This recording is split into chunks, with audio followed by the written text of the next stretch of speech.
Hello everyone. Good morning, good evening to those joining us from other time zones. My name is Kelly Matayan. I'm a consultant at Intellipath.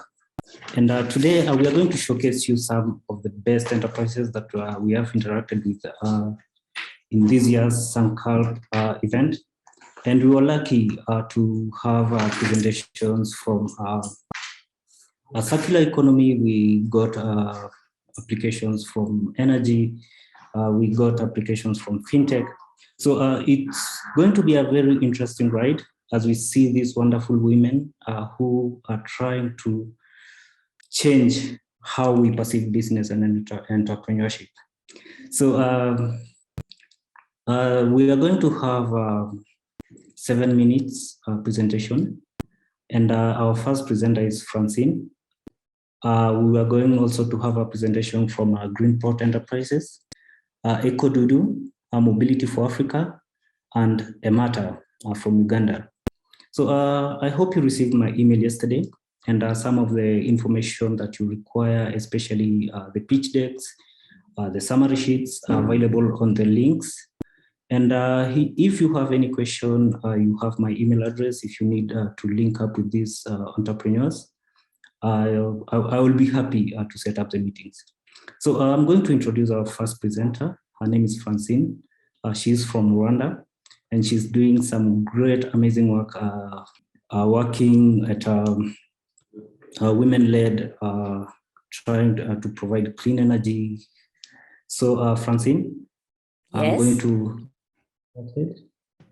So you have exactly 7 minutes, and your time begins now.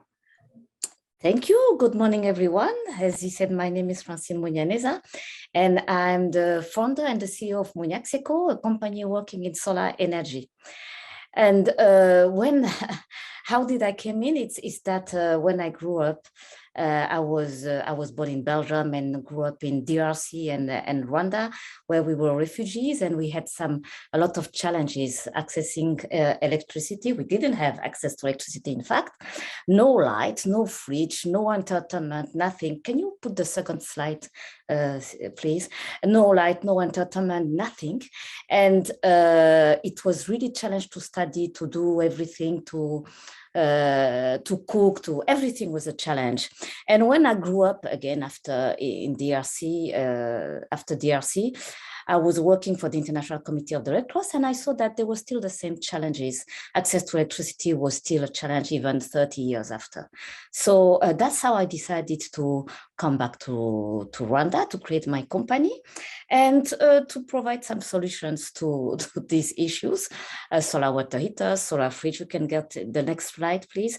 Solar fridge, solar home system, and a lot of different products that we are distributing in Munyaxeco in Rwanda. And how is the market in Rwanda? Next slide.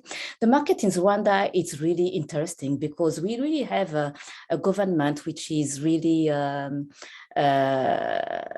proactive, who support private sectors, who support the company, who gives also fiscal incentives for solar system, and also who give grants to end user customers. So there is a lot of possibilities for us to develop on the market, even if the market is small, but definitely we really have some important possibilities here in Rwanda, knowing also that as our population want to have access to electricity, but still they don't have so much possibility to pay. So we really give a possibility to pay by installments. So it's really favorize the fact that people want to get this product that we are providing. We have also some competitive advantage.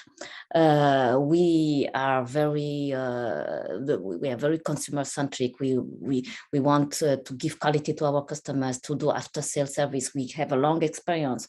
We have grown since now 2014, and also we got recognized by organization. And we got more and more possibility of partnership partnering, since we have also a good credit record. And on the next slide, you will see also the partners that we are working with, different kind of partners, suppliers, funders, advisors, and local stakeholders also, which are very important if you really want to develop our company, but not only developing our company, but developing the country also, providing access to energy to really low income population. For that, our strategy also, we have been targeting different customers, B2B, B2C, B2G, all kind of customers, religious people, religious organizations, NGOs. And again, they are very interested because we also do these financing possibilities. And also we make the product available for everyone. And thanks to our management team that you can see, we accumulate 50 years of experience. We are a good team, very passionate from what we are doing, and also very mixed. So you see that there are some ladies and some gentlemen. So it's really interesting to work together, knowing that each of us, we know also Rwanda, DRC, and Burundi, because also we are extending in these countries. And thanks to the team and thanks to the work we have been doing, we have managed to give access to electricity to more than 10,000 people. We give also access to hot water. We have growth last years. And last year in 2021, we even managed to double our sales. Thanks to the fact that despite the COVID, we took the opportunity of the COVID crisis really to think and to see how we can work better, despite the fact that we had 4 months, not on the same time, but 4 months on lockdown, and then reduce of activity. But still, we managed to increase and to double our income, knowing that we increase our activities, but also we diversified, not only doing solar water heaters, but doing also solar home system, PV, solar freezer, solar cold chain, and a special project also depending on the tender that we are applying for. Saying that, on the finance side, what we are requesting is 1.6 million of funds, part equity, part loan, and part grant. Why grant? Because when we are starting new activities or when we want to do training, gender sensitive training, it's very important to have grants which really allow us to go further, quicker, integrating a woman, because one of our target is really gender promotion.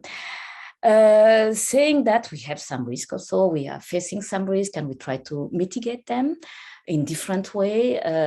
We try to be the first on the market, and this will be also the same for the solar cold chain. We try also to mitigate the fact that we are taking loans, so to have reduced interest rate. And also for our customers which are taking credit, we try really to check that they can pay, and if they cannot pay, to pass through banks, SACCOs, or to get also to allow them to get subsidies from the government. And thanks to that, we managed to have an impact, reduce of carbon emission, gender inclusion. 50% of our staff is women, engineers, technicians, drivers. We really try to favorize, to discriminate positively the women, and also to make them, to train them, to get them more knowledge, and also access to. One of the impact is access to affordable and clean energy, and I mentioned that before, and includes economic growth. So thank you very much, and I'm available if more questions. Thank you so much, Francine, for the wonderful presentation. So I'd welcome questions from the panel. You can have your questions on the chat, and raise your hand if you have a question for Francine, and she'll be happy to answer. We're still welcoming questions for Francine. And if you want to side chat Francine, if you want to reach out to her for a one-on-one meeting, please feel free to join us at Umbrella, and I can also organize a one-on-one meeting. Hello. Hi, I'm Charlene from Uno Social Business. We're a social impact investor, and we invest across East Africa. So Francine, thank you so much for your presentation. My question was around your customers. So how would you define who your customer is? What profile do they sit in? So like, are they low-income customers? Are they high-income customers? And also wanted to find out how you assess the affordability in terms of like the leasing. How do you analyze which customer you can lease to and which one you can't? Yes, we have all kinds of customers depending of the solar equipment that we are providing. And for example, for solar home system, it's low income customers. For solar water heaters, it's middle and high income. For solar street light, it depends again of what kind of customers. For solar cold chain, we will start soon solar cold chain, and this is also low income customers, knowing also that we are passing through cooperatives, and even not only cooperatives, but also we are passing through also NGOs who are supporting them. For example, there is an NGO which is called COCOF. It's an NGO of women who support agricultural cooperatives since almost 30 years. So we pass through them to see how we can support these cooperatives in terms of accessing our product. And affordability, it's very, for us, for solar home system, it's easy to assess because we have in Rwanda a system of classification of the population. And when you do, when you, how do you call that, you sell your solar home system, there is a specific grants which are dedicated depending of the classification of the population. And the grants can go from 40% to 90%. So easily, we can find easily the list of people with local authorities, and we have agreement and MOU with local authorities. So we know who is who and what kind of grants he or she can have. So it's very easy to find when you talk about solar home system. When you talk about solar water heaters, it might be more difficult. First of all, we can check about the network of the person. We can check also at the bank when it is big, when it is an important investment. But you have to know also that the fact that when we do this payment by installment system for solar water heaters or for PV system, there is a possibility to pay by check, and people are providing checks directly at the signature of the contract. And why it is easy? It's because a bounce check in Rwanda, if you give a bounce check, you can go to jail. So people, they are afraid to give you a check which can be bounced. So that's why also it's easy in brackets, but it's still more less difficult to provide this payment by installment system when you have this kind of situation in Rwanda. Thank you so much, Caroline. And, we do have a few questions here on the chat. Lillian? Yeah, so my question to Francine is, so you did mention that some of the funds that you receive, especially the grant, would go into training and capacity building for beneficiaries in the target market. Just wondering what is the rest of the money going to be used for? So the proportion of the money and what kind of activities are you going to do with that? Yeah, you mean the grant from We for Food? That's the one you mean, I presume? So the funding that you're requesting, some part of it was grant, which you mentioned. Yes, yeah. Part of it was for grant. It's for training. Much majority. The grant is really for training. It is because we already have some grant to start the new activities of solar cold chain. So for us, something very important that we have noticed in our country, in Rwanda, is that there is really lack of expertise and skills in the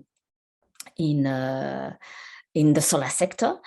And we have done some training and capacity building. We take apprenticeship, we take interns, but we have seen that it's not enough, that we need more because solar practice of solar, it's really almost inexistent. And that's why also we are asking for grant for that. So it's really linked to training. It's not linked to something else. What about the rest of the funding that you're requesting for? Yes, the rest of the funding, working capital extension of our activities. So it's working capital. Because we want to extend, for example, we are opening offices in Rwanda, more offices in Rwanda. So we want to extend our activities to, so it's to, how to call that, to finance new offices, new staff, and also to increase our stock. The thing is that for the stock, we need really, as you have noticed, that we almost double our activities. So there is a big market, a big demand for all our products. So we really want to finance this, knowing also that the transport, it's a huge challenge. So what was taking before like 2 months to bring to Rwanda, now is taking 3 or 4 months. So we need more working capital to finance the stocks. And so that's the majority of the thing. And when we extend also, the idea also is to extend also in Burundi and in DRC. So we need also new offices in that places and new staff. So a lot of it's linked really to working capital. Of course, there will be some assets because we want also some equity. There will be some assets linked to additional equipment, additional tools, additional pickup. We use a lot of pickups to do our installations. And also we want also to use more up-to-date technology, not only pickup, but for example, our staff, when they do installation, they go on the roof with a ladder. So we want also to have some cranes to be able to install quicker, safer, and more. So all of that will be served for that. Thank you so much, Francine. That was an impressive presentation. And again, if you want to get in touch with Francine, please let us know, or you can reach out to her directly, and we will be happy to link you up. So our next presenter is a group of phenomenal women. They are from Kenya. They are called Greenport Enterprises. So if you could begin. Good morning, good evening, good afternoon. It's a great pleasure to be here this day to share our business, our beautiful business with wonderful women who are also in the same cause. So when you look around Kenya and generally in Africa, you will find that there's many challenges for farmers, and especially the biggest one being the diminishing land because of the subdivisions. And also they've been hit by climate change a lot because of, and this has reduced what they're able to get from their farms. So they have reduced income, reduced land, and therefore many farmers in Kenya, due to landscape degradation, are not able to feed their families or be able to tend for their families well. And that's why as Greenport Enterprises, we came up with a product that is going to change the farmers, that is going to make them happier, that will restore their land while improving, the money and the incomes for their families. So, oops.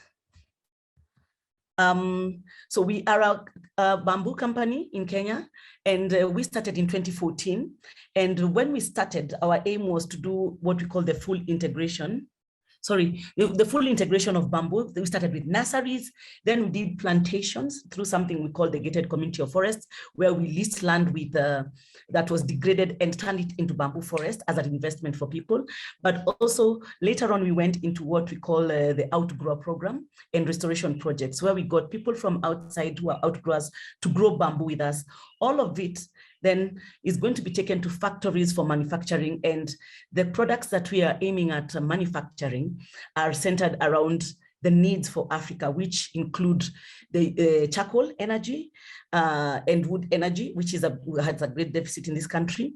We're also looking at wood because of the construction industry, and also we're looking at fiber and textile. Now, you'd ask me, what's the market? I mean, why would you invest in bamboo anywhere? First, let's just look at the wood market in Africa. The furniture market in the world is at 559 billion USDs. And of that share, $72 billion is what is centered around products that are made from bamboo specifically. And closer home, you find that we import a lot of furniture, which is at about USD 700 million. And even greater than that, we import small things like toothpicks and skewers, and we'll be willing now to stop that import and manufacture the products in Africa and in Kenya, even as we give our investors a good return. Now, why we are usually excited about these numbers is because the market is growing at 5% rate, which means in the next 5 years, the market size will be at $92 billion. Now, what have we done so far? We have large nurseries and we have planted seedlings, about 1 million seedlings over the last 1 year, over the last 6 years. We have increased the capacity of our nurseries to 1 million seedlings. Right now we have over 350,000 that are ready and some other about 250,000 that will be ready for the next rain season. And we've been able to generate an income of $4 million over the last 6 years. Of course, this is because of the ups and downs that we've had. Now, over and above that, we have over 1,500 acres of gated community of forests, and also over 1,500 farmers in the different areas of Kenya. We call them our counties. Now, we have a great team. We have Jomo Gatondo, Caro Kariuki, and Jomo and Caro are very well versed in management, and Caro especially in the banking area, Jomo in the manufacturing sector, and myself, Kukinjero. Of course, I'm in marketing. You can hear from my voice and from my excitement. I'm also the person who goes to the ground to talk to customers. And we have Dan Eric, who is also our partner in terms of energy, renewable energy, and even efficiency as we manufacture and as we move forward. How do we become green in a more efficient manner? Now, looking at the market size, what are we doing right now? We are about to start our first factory, which will be starting in around end of April this year, 2022, which is like in 1.5 months. And it will be manufacturing sticks, because we'll start with smaller bamboos to manufacture sticks line. It will be able to give us a revenue of about 640,000. Which is we have raised about 640,000 towards that.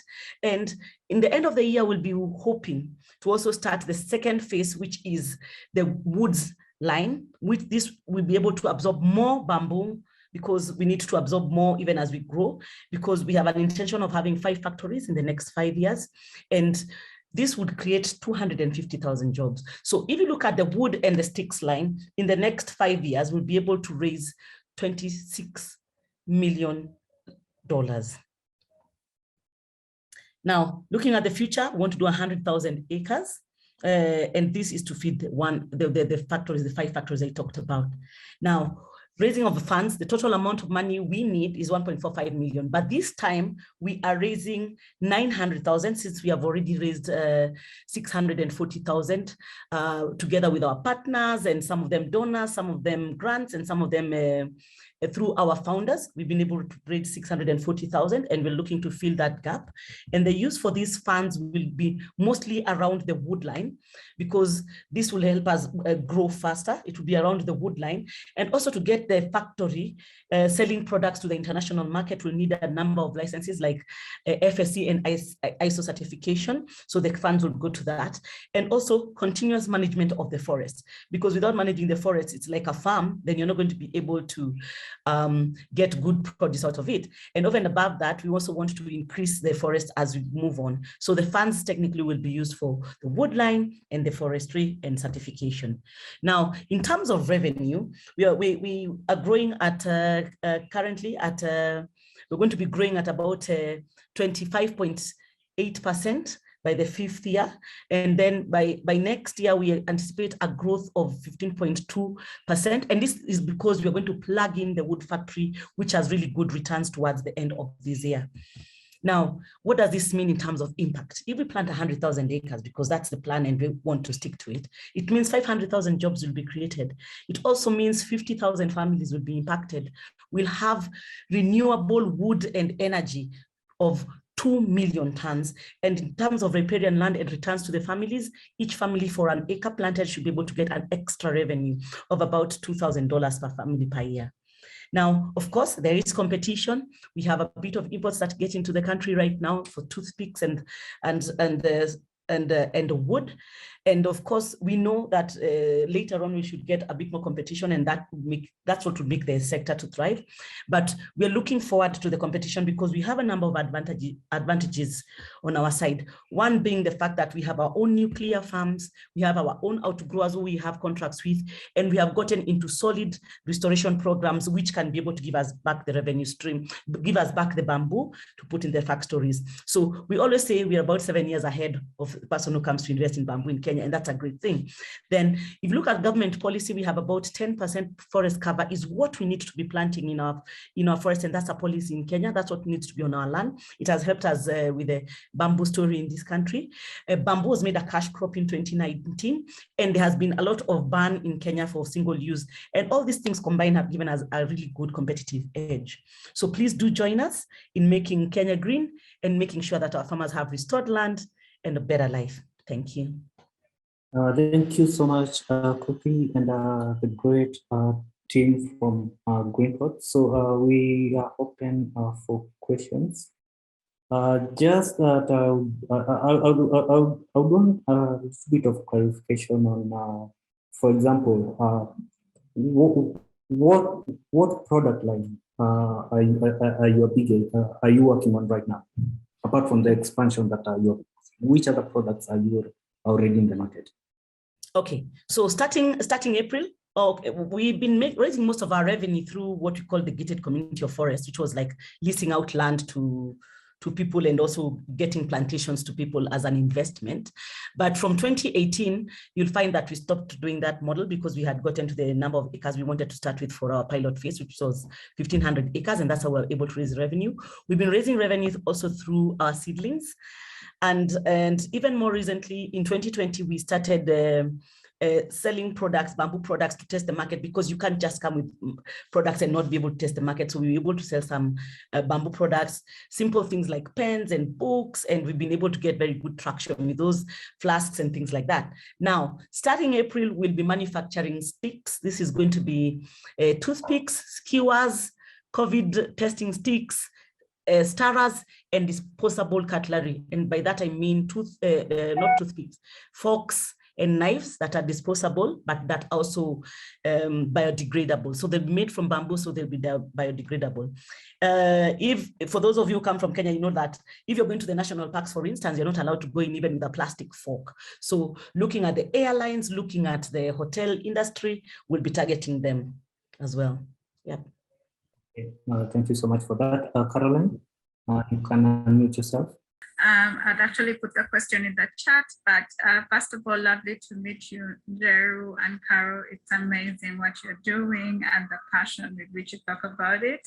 I just wanted to understand a bit more about your environmental impact. I don't know anything about bamboo, so I just want to get a sense of like, what's the green angle? I saw somewhere you have carbon certificates. Just tell me a bit more about that. Thank you, Caroline. First, I'll start with the last question. We do not have carbon certificates yet. They will be needed, especially for exporting products, but also bamboo, because it cleans 30% more carbon, 30% more than any other tree, and that's proven. We have documents around that were prepared by the International Network for Bamboo and Rattan. Now, the advantages of bamboo are many. Let me start.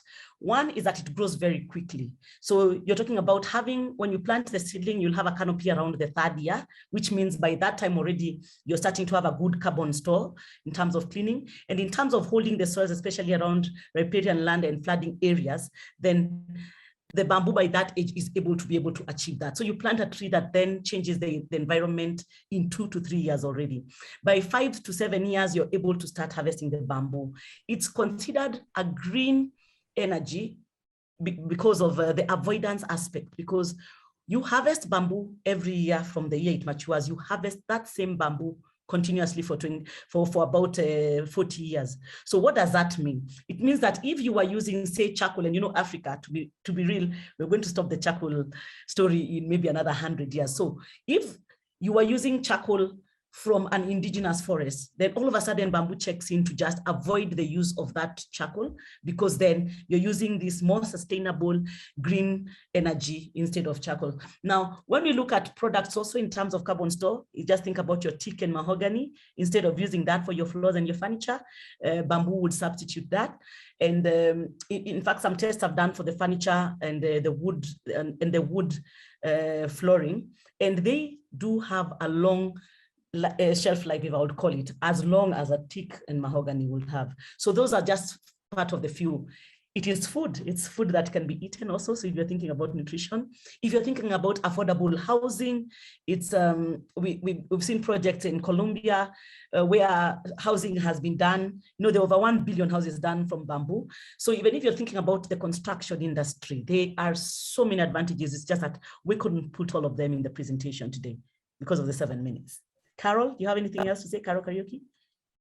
Not on that. Let's hear Charlene's question. Yes, thank you, Caroline and Kadomi for your presentation. Great work that you're doing. I think my question is around so the demand that you're saying that there is in terms of like by setting up their factory, are there contracts that you have in place already? That with these airlines, or I guess people who are demanding these toothpicks, for you to actually say that there is demand for this product. Another thing is in terms of land, I wanted to find out how have you acquired this 1,500 outgrowers that you have said? What process have you probably taken into place in terms of acquiring them? What's the profile? Where are they situated? And I guess in terms of your plan of acquiring land, I guess it sounds like a great idea to acquire 100,000 acres, but how realistic is that? Given the limitation we have in ownership of land in Kenya, so just wanting to understand, like, yes, in terms of numbers, that's great, but reality, is that realistic? And lastly, in terms of your numbers, I don't know if you'll be able to answer this, but I noticed that you became a bit negative in 2020. What caused the spike in expenses at that point? Because your revenues have been growing, but just notice that your expenses also grew rapidly, not in relation to your revenue. They most likely doubled. So what caused that? Those are my questions. Carol will answer the money-related ones. I'll answer the others.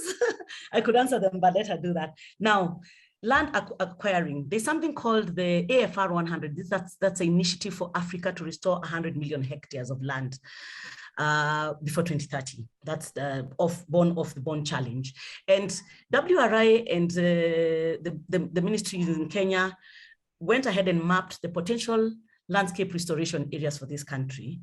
And the ones that are supposed to be restored using bamboo are 300,000 acres without even touching farmland. And so when you look at areas along the river lines, if you look at areas even for farmers along the river lines, steep areas, degraded forests, they've already been allocated. So when people say, where do you restore? We can see where this restoration is happening. With the 10% forest cover being enforced, and it will be, that also gives us an opportunity of farmland that is possible to restore, which opens up farmland. If you're thinking about the 10% and where bamboo can grow, it opens up over another over 500,000 hectares of bamboo potential areas within farmlands that can be restored using bamboo. And this is without touching the forests where you can get like a contract from government. So in terms of getting the land, it's very clear. Sometimes it looks very ambitious, but it is possible. Now, how did we get our outgrowers? And this will go to help the lady who was asking for a grant earlier. We went to the ground to train people, to get governments, local governments, county governments to listen to us, to get farmers, to get cooperatives to listen to us. It took time, it took money to be able to go to the ground and get the 1,500 farmers. Now, that's what it takes, but also even in terms of expanding that land, how we learned very, very quickly, we also realized that doing restoration projects also really, really helps to bring in more farmers. And a good example is a project we are doing in Bomet called Save the Mara, where we have been growing bamboo along the tributaries of the main Mara River with a view of saving the Mara River. So you start upstream where you get all this fertilizer and all this waste from the farms, grow bamboo next to it. So if you do restoration projects like that, then you're able to scale faster. So it is possible to be able to scale in that way. Now, maybe I should just continue. Carol, would you want to answer about the dip in the Yes, finances? there was a question about the demand for the products, and we actually have an offtake guarantee from KTDA. But what we've quickly learned, because we've been engaging the supermarkets and everybody, unless you have the product to test, then it's very difficult to get an offtake guaranteed market for the products that we have. But we have a demand for the products. Yes, in the construction sector, there's so much push for green building materials, even in terms of our desks. Where are they imported? So all these things are the demands that we're going to build, and we actually have a part of the initiative that we are undertaking right now is a go-to-market strategy, where we will then now be engaging. Once we begin production in April, for the products, we'll then go and really get the final contracts from all these organizations. But we've spoken with them, we've engaged with them. People like Qual want us to work with them as they give out their wine. They also want to give them out in a biodegradable form of packaging, and beautiful, and that will last for a long time. The other question about our EBITDA, what happens is that when you establish a forest, we had a lot of income coming in, and which we used to establish the forests. Now, the next phase was about managing the forest. So it's about just taking care of the bamboo seedlings and making sure that they mature to where they are. So at this point, when we stopped selling additional forests and decided this was our proof of concept phase, you can see that dip in the revenue, but it's not long lasting. The other impact that has happened for us is the COVID, because now during the COVID years, people have not, remember when we had a lockdown, we were not able to sell out the regular seedlings that we had. But we are very confident that once we begin the factory and the farmers have confidence that there is a market for their products, because we do give an offtake guarantee to the outgrowers, then it means that we are able to then get a lot more demand going on the seedlings as well. So that's the reason for that, but you will see that coming up once we begin production. We'll take the last question from Lisa. Lisa, if you could unmute yourself, and please let's be brief as Stalin Farah prepares herself. Actually, my question was just in part answered. I was going to ask if you could explain more. You mentioned that you're going to impact 50,000 families, and I wanted to know more about how you're going to impact them. I can answer that. When we undertake a program, like we will be working with KenGen to restore 1,000 kilometers of riparian area all across the Tana River. So what does that mean? We engage the farmers all along that area, and they grow bamboo. We give them an offtake guarantee. For each acre of bamboo grown, a farmer will get $2,000 to $4,000 every year for the next 40 years. Then also, when you look at the whole bamboo value chain, from the growing of the nurseries, the employees that we have, the farmers that we are, who are also growing the bamboo, will have the positive cash impact. The people also going down to the retail end. So that whole value chain, they say that 1 acre of bamboo can employ up to 5 people. So you can imagine the number of families that will be impacted on this. We have an average of about 1 acre to 2 acres for the outgrowers. And that's a basis on which we are saying, we are going to impact at least 50,000 farmers in Africa. Thank you so much. If you have additional questions, we'll be happy to share with the team. We'll facilitate the linkages. So our next presenter is doing work in circular economy, and they are basically transforming waste into useful products. So Stalin, you can begin your presentation now. Good afternoon, everyone. My name is Stalin Farah, and I'm a co-founder and the Chief Operations Officer at Ecodono. So we are a waste-to-value company that leverages on the black soldier fly to provide a rich source of sustainable protein and organic fertilizer while recycling organic waste.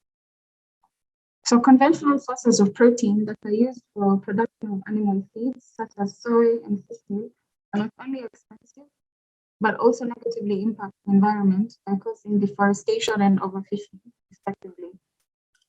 The use of fertilizers in sub-Saharan Africa is also quite low. Mainly, this is due to the high cost involved. And even so, majority of the fertilizers that are used are the synthetic type, which are harmful to the ecosystem. Also, an average of about 30% of organic fertilizers, organic waste produced in Africa remains uncollected. This not only leads to the emission of greenhouse gases, but also contributes to health and environmental issues. Stalin, you are not clear. Can you please have your slide on full screen? Are you able to see clearly and hear me as well? Yes. Please proceed. Okay. So Africa has the fastest growing animal feeds market, the animal feed sector, which is valued at about $5.7 billion, according to the FAO. But the demand of this animal feeds is only in line with population growth. And despite increasing investments in the growth and total production capacity of of commercial feed millers, the market demand is still not met. And in terms of market size, the total addressable market of animal feeds is valued at about 1.1 billion euros, a specific addressable market of about 290 million euros, given that the protein share of the animal feeds mix is about 25%.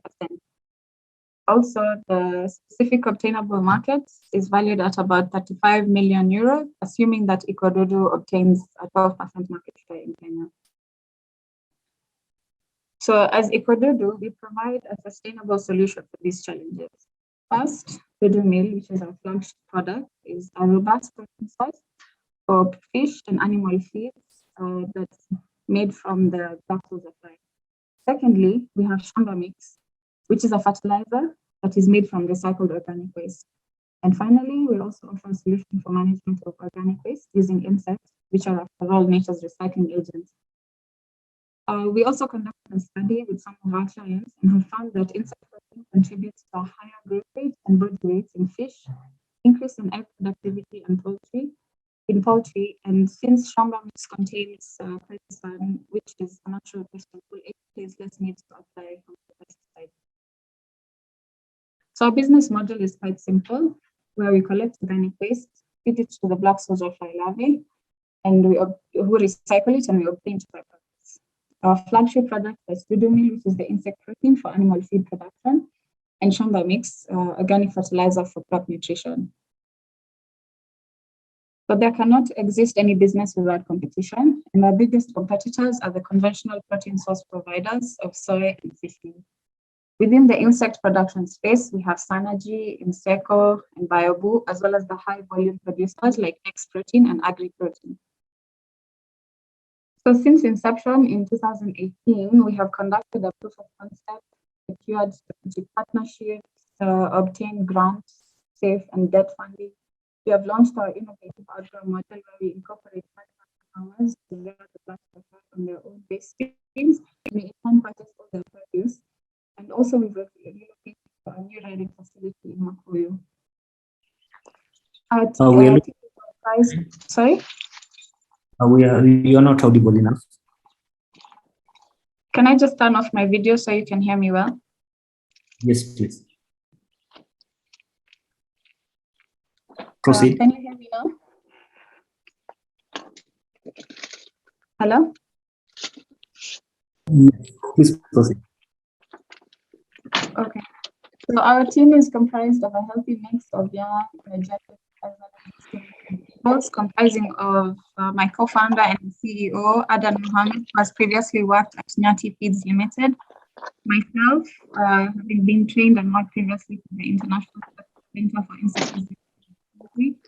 Mr. Abdul Rahim Noor, who is our current head of operations, having previously worked at Abu Dhabi Fertilizers. Ms. Roslyn Alea, our research lead, having previously worked at Institute. We also have members of our advisory board. Okay, I think we lost you there. Our financials, as you can see, are generally on a positive trend as we get closer to the end.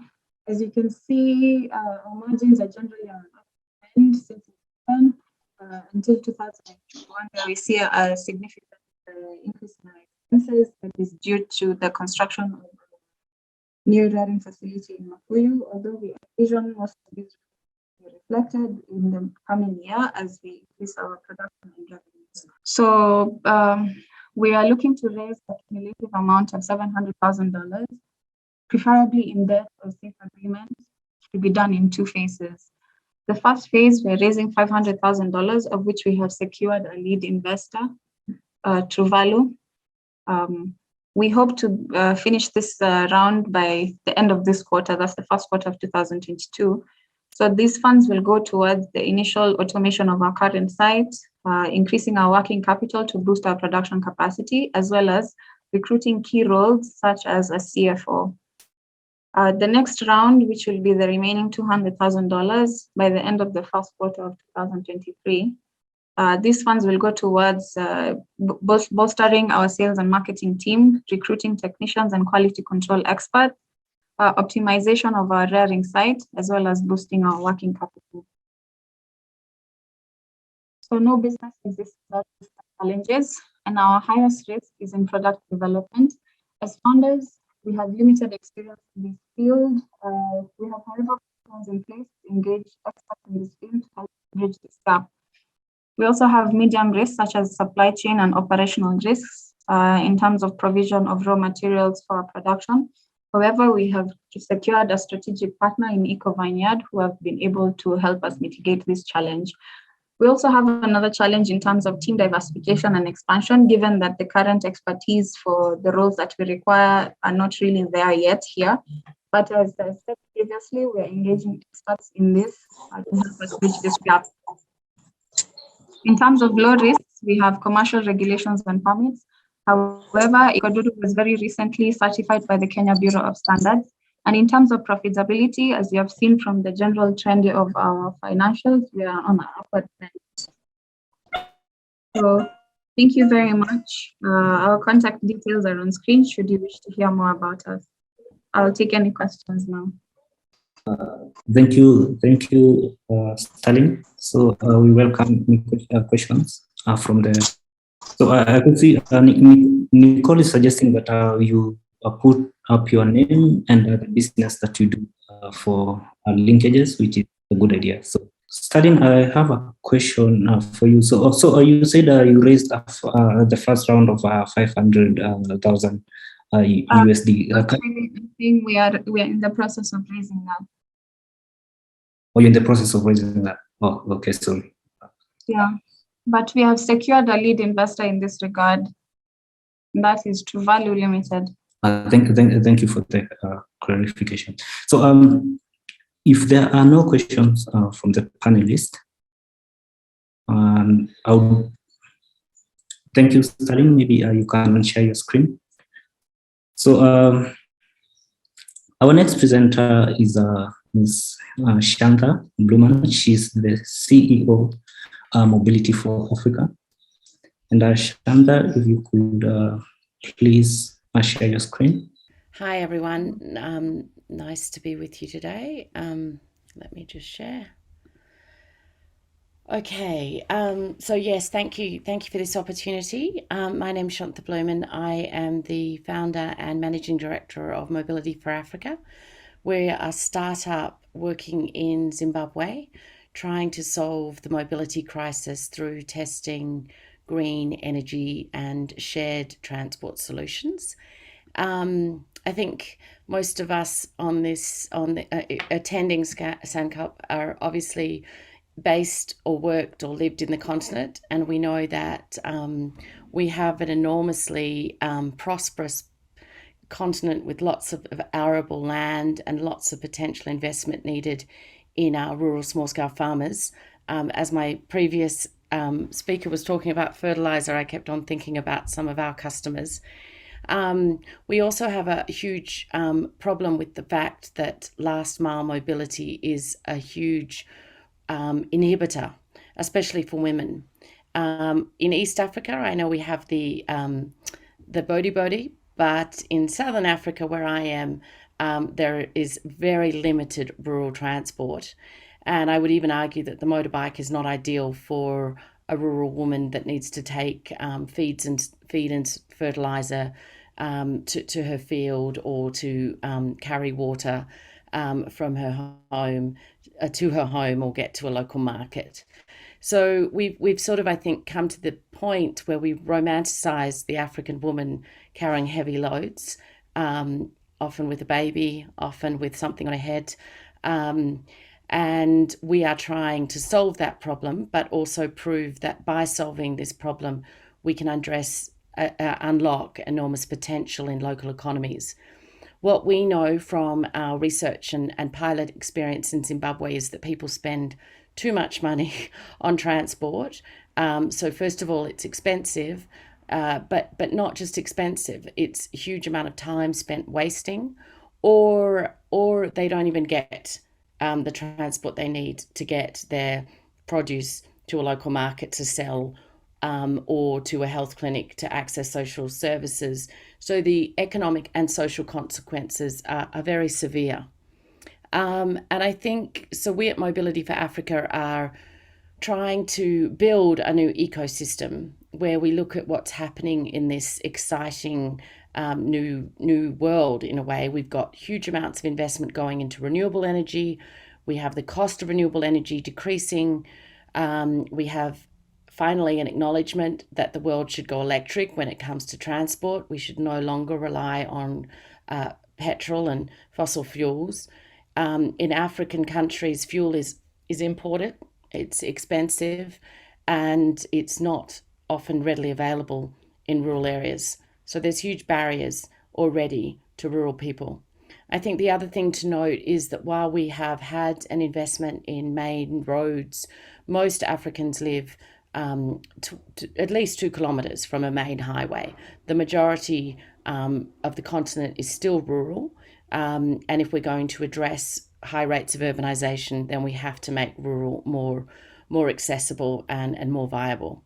So we have a huge sort of last mile problem. I mean, we have many transport issues, but I would also argue that for rural women and those rural small-scale farmers that live, 5 or 10 or 50 kilometres from a main highway, they are definitely isolated. And then we also have the advent of technology and mobile money and digital systems that can help us manage fleets.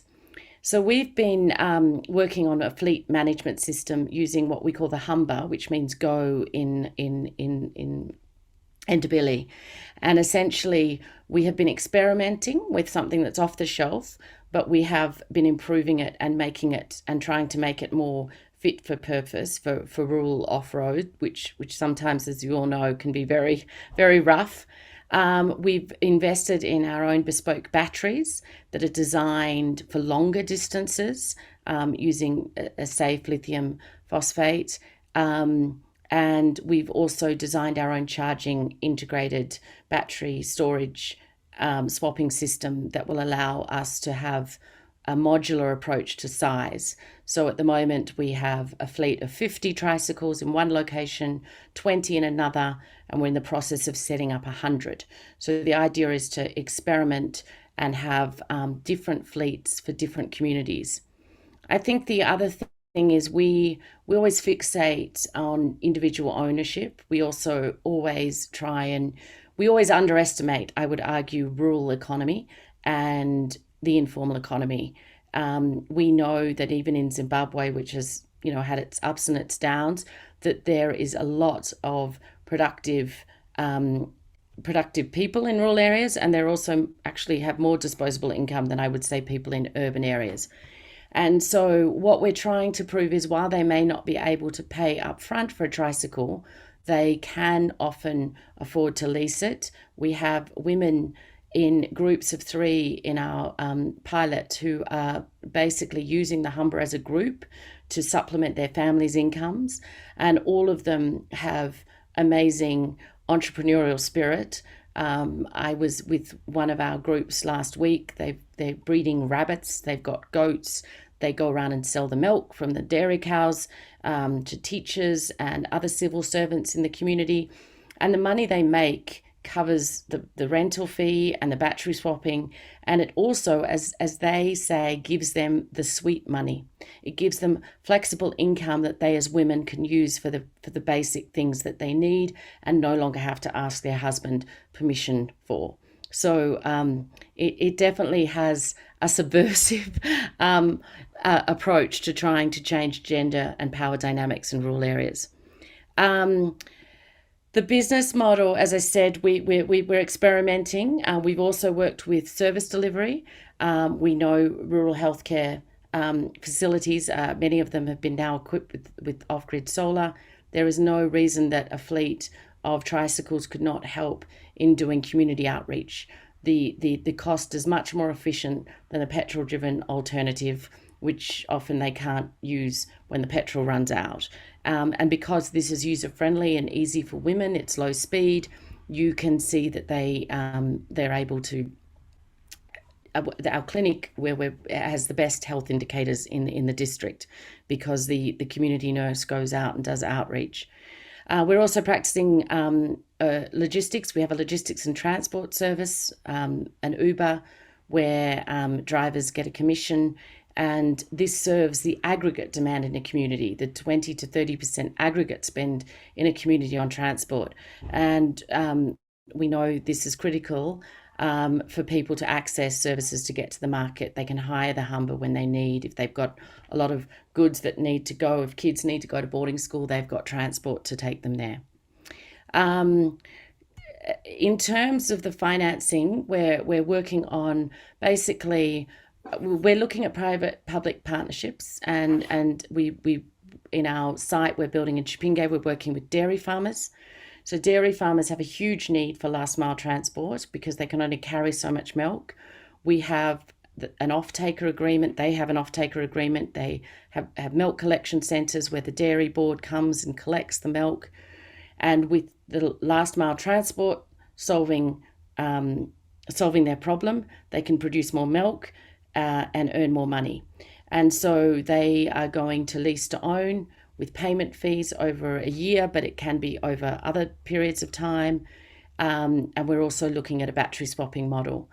We will own the assets of the batteries and obviously cater to different customers who don't have the energy anyway to charge or supply. I'm going to skip that sheet. We have a team. I've worked across the continent, spent many months and living in rural areas, and have great respect for rural women. And I think it's time that we invest in them. And I think that with the focus on gender lens investing, now is the time. I think we have to. We have a climate crisis, and they are going to bear the brunt. And yet they are the most productive and offer the most opportunity to transforming rural local economies. And from our experience in the last couple of years, just giving them mobility and mobile energy storage can transform their lives, but also their communities. So I'll stop there and willing to take questions. Hello, Shanta, thank you for sharing your presentation. I'm a co-founder for Zed Motors, an electric mobility company in West Africa. And we have a question regarding how much weight can these vehicles carry? And also if you've thought about partnering with other e-mobility companies to utilize your battery. And if so, we might be interested in collaboration or further discussion. Thank you. Thanks. The Humber can take 300 to 400 kg. I know in West Africa and Southern Africa there are the three-wheeler motorbike version. So some models can take obviously a ton, but for the model that we've initially rolled out, it's 300 to 400 kg. It goes 20 kilometers. Which is, we want it to go slow speed. Women don't need to speed. We're teaching them how to drive, and essentially, so speed is not. It's more about utility. In terms of partnership, we're very open. We're still building our model, and it's been a long journey. We invested in, we've trial and error. So a lot of it's been trial and error, but we're very open to collaboration. We want to build a replicable, scalable model. obviously de-risk the rural areas, which is a huge challenge because the e-mobility space, thankfully, as you would know, is growing and there's more and more actors, which is exciting. But investors seem to feel you start urban and then wait for rural, and I would argue we don't have the opportunity to wait for either. So I'm happy to chat. And we've got a partner in Benin, so maybe there's potential to collaborate. Yeah, in Benin. I was wondering if you could give us some high-level information about the size of the operations at the moment, maybe revenue sizes, how many you've already sold, things like that. Okay, so no, that's fine. I was thinking I should have a slide. I have too many variations of slides. But just to say, so we started piloting 3 years ago with a fleet of 50. And then in one rural community, a community of about 6,000, we started with focusing on a group rental. So we never wanted to sell because our model was to prove different types of users rather than we didn't have the money as well. Working capital to import, export was expensive. So the idea was to test as many different business models and cases and collect as much evidence to prove that the nurse could much better do community outreach, that Gogo Nelly, who's 68, could better sell the bread she bakes because she could go and sell it at the school or the clinic, or our trading groups could go around now during COVID in a coverage area of 25 kilometres and sell goods door to door. Farmers working in groups of 3 and could increase their harvest. And we've got a lot of qualitative evidence to prove that. What I think is we started with a rental model, and we started only with women because we wanted to prove that this demographic could learn to drive, could use and master. And we know that what happens often with transport, even with bicycles, is the boys and the men take over and then the women don't benefit. So we thought if we put the women in groups of 3, not only can they do something combined with the transport, which many of them were already working as groups, savings clubs. There's lots of initiatives in rural areas, but it meant that they could deflect the men. And if it was just one household and one male, we would be in trouble. And that has worked very well in Wedza. The men would like the Humber now, but we have very much focused on trying to get to prove different types of models. So the transport sector. So 50, and sorry, just to finish, we have a site of 20 that's peri-urban, and we're in the process of setting up the site with in Chipinge, Eastern Highlands, with another 50. We've been delayed. COVID was very tough. Our new batteries should be on the ground, so we should have 150 operational by the end of May in 3 different fleets sizes. Thank you so much, Shanta, for the presentation. We'll be able to link you up with anyone who has questions or needs a follow-up.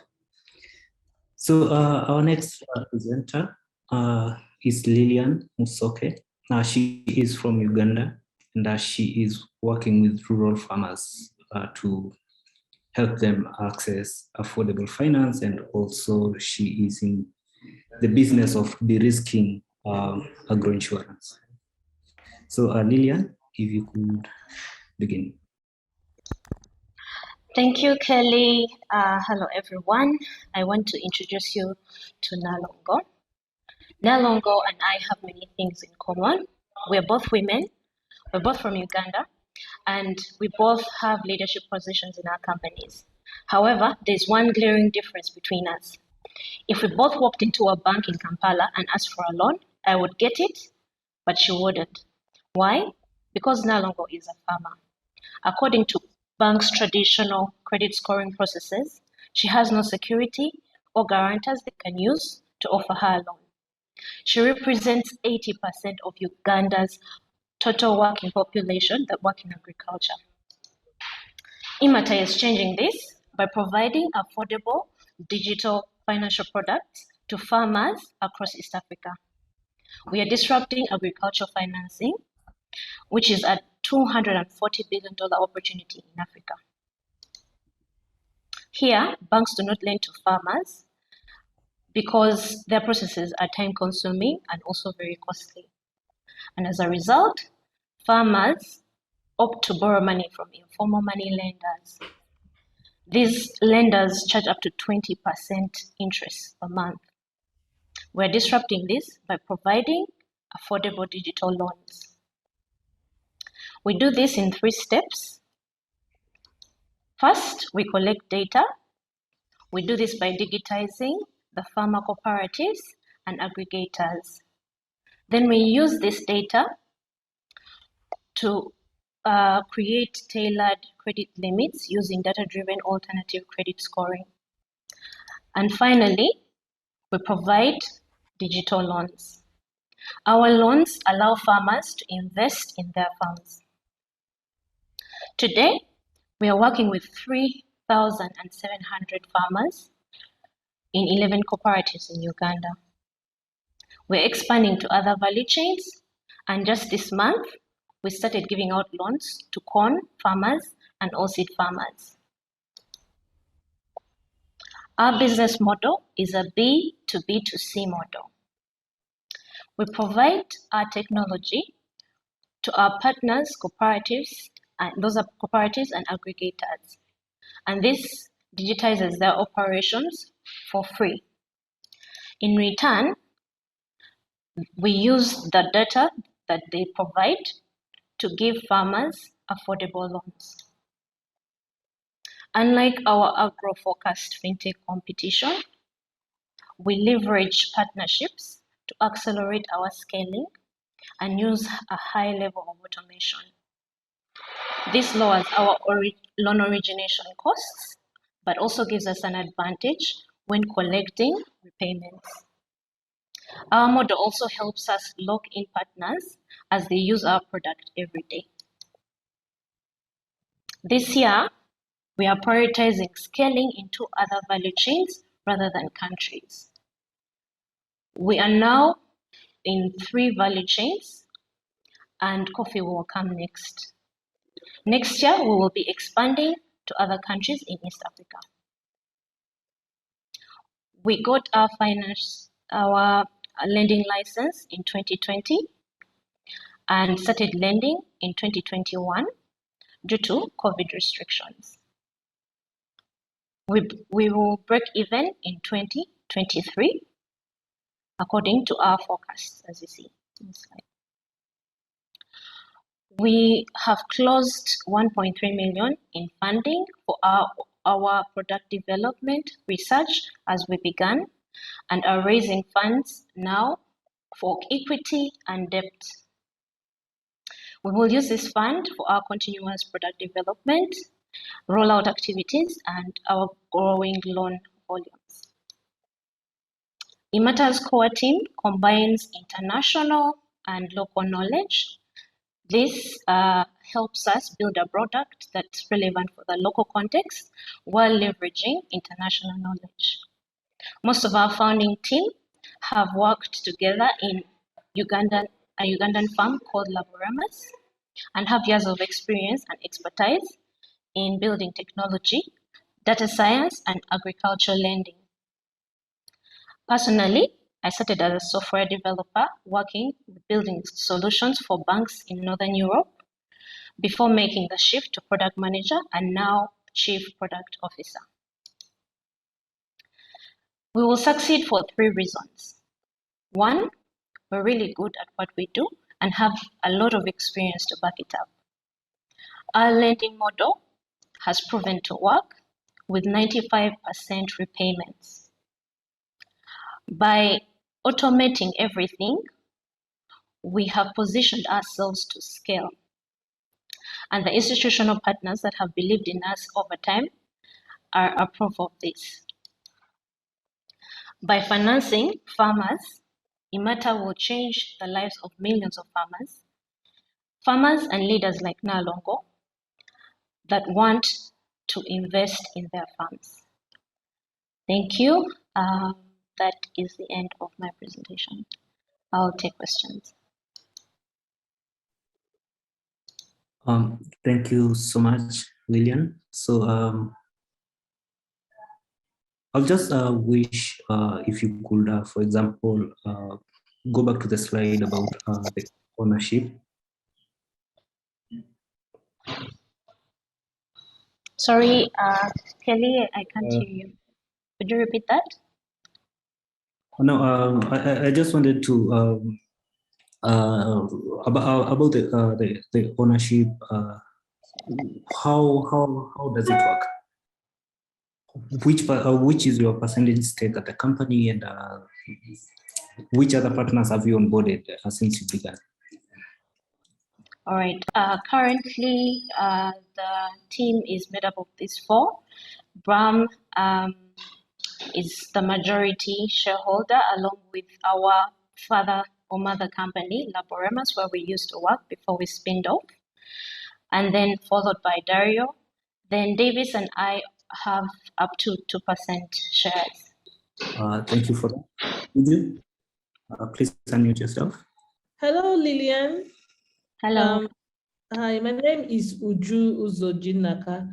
I am the founder CEO of Traders of Africa, TOFA, a platform for products grown, produced, or manufactured in Africa only. I just wanted to ask a question. So when you fund farmers, how do they pay you? And how do you ensure that you get paid? Thank you so much. I will lead us back to how we work with our partners. So we work, like I said, we work with cooperatives and aggregators who organize farmer groups where farmers deliver corn, milk, or oilseeds on a regular basis. Because we have a track record of their repayment dates, we work with our partners to check off our repayment before the farmers are paid for the next for their harvest or deliveries. So that's how we get our repayments, and that's how we get a very high percentage of repayment, because most of our farmers are already known by partners. Okay. All right, because I think I can see possible points of collaboration. I will, I've asked you to connect with me on LinkedIn, and we'll take the conversation further. All right, I'll check that out. Thank you. Thank you, Uju, for the question. So I just wanted to ask Lillian, at what stage do you think your product is, like the applications that you're using? Beg your pardon? The technical architecture of your platform. Well, I don't want to seem a bit arrogant, but I think the product is quite very advanced because we took a lot of time researching and developing it. Our first pilot was way back in 2018, so it's much more mature than the company itself. Now, our focus right now is to roll out as much as possible, because we spent a lot of time automating so that we can scale, because that's the advantage fintech has over like manual processes. So I'd say it's a really advanced product, and we have a dedicated engineering team to ensure that it keeps up to date and it keeps servicing as many numbers as possible. Thank you. Lillian, you can unmute yourself. Thank you so much. My name is also Lillian Bonarelli. I'm the founder and chair of Kuza Mama Sacco, a Sacco that also gives affordable loans to farmers in Kenya. I'm interested in knowing the interest rate at which Imata gives the loans. They are saying they give affordable digital loans. I'm interested at the interest rate. Thank you. All right. Imata gives loans at 3 to 4% per month, 3% for dairy because of their regular deliveries and predictability, and 4% for crop. That's per month. Thank you. I'm well answered. Thank you. So I might have missed this, but I just wanted to ask which region of Uganda do you operate in? And also what's the reasoning behind the other regions that you've selected to expand to in Uganda and also in East Africa? What will be the criteria that you use to choose areas of expansion? That's a good question, Maureen. Thank you. So we started out in dairy simply because we saw it was the quickest fit for the first pilot. And we started our pilot way in 2018 in the Southwest. But because the company is based in Kampala, we realized that the expenses to run the pilot would be high. So we switched, taking the lessons learned from there and started the next pilot in the Central, where we have up to 7 cooperatives onboarded. And now we've registered over another 20 cooperatives in the Southwest that are awaiting our onboarding process to lending. So that's Southwest region of Uganda and Central region. For corn and oilseeds, for corn we started in the Central, and oilseeds we started in Nebi district, which is north of Uganda. These pilots are already ongoing, and I think more information will come out as we keep engaging.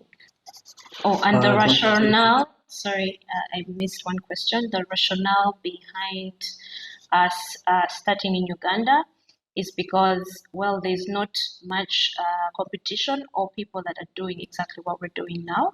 And once we've mastered our product, we will leverage our partnerships like Mezzanine, where that already have their footprint in other countries, using the same cash crops to go into other countries like Tanzania and Rwanda, and already have inbound conversations ongoing on that rollout. Nancy? Hi, Lilian. Quick question. So I'm Nancy from Energize Africa and Lenderhand.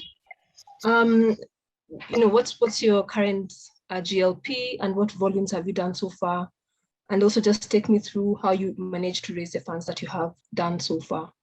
Okay, just take us back to our traction. So we started lending in 2021, and since then our loan book has grown to over 300 farmers in dairy. Of these 300, we have about 106 US dollars worth of loans. And in the pilots that we have recently started, we have about 40 corn farmers onboarded already and taking up loans, which is still counting as we go along. I didn't include that because it's quite recent. How we look for funding, we've been part of quite a number of accelerators. Some of you may know them, like Plug and Play, Village Cup, to help for them to give us access to talks with investors. And for debt, we've been in talks with the Dutch Embassy and UDB to make sure we have enough capital to lend out. It's the same process. You pitch, you meet as many as possible, and you keep tabs on them. We also have investor updates that go out every month so that we keep them engaged and they see the activity that's happening as we go along and keep the conversations going. And since then, we've actually seen that we'll be able to close up to 600K in debt funding from the Dutch Embassy. And for equity, we are in the process of closing at least 100K if all goes well. So it's still in the process, and yeah, we hope that by the time the year closes, we'll have had this funding. Thank you for that. If there is no other question for Lilian, I would ask Lilian to stop sharing her screen. Maybe you could take a minute or two if you have any burning questions, any we log out from the room. The entrepreneurs who are here will be happy to answer your question. So if you have a question for the entrepreneurs who presented, we had Francine, we had Greenport, Caroline and team, we had Mobility for Africa. We will give you a minute or two to just as we wind up. So, if you could raise your hand, ask a question, we'll be happy to answer that within the next 1 to 2 minutes. Great. Since there are no questions, we'll be happy. We are hosting another event later today, and more entrepreneurs will be presenting. That's starting from 7 p.m. We call it a slumber party at Sankar, where we get that are coming from the continent, amazing entrepreneurs who are working in this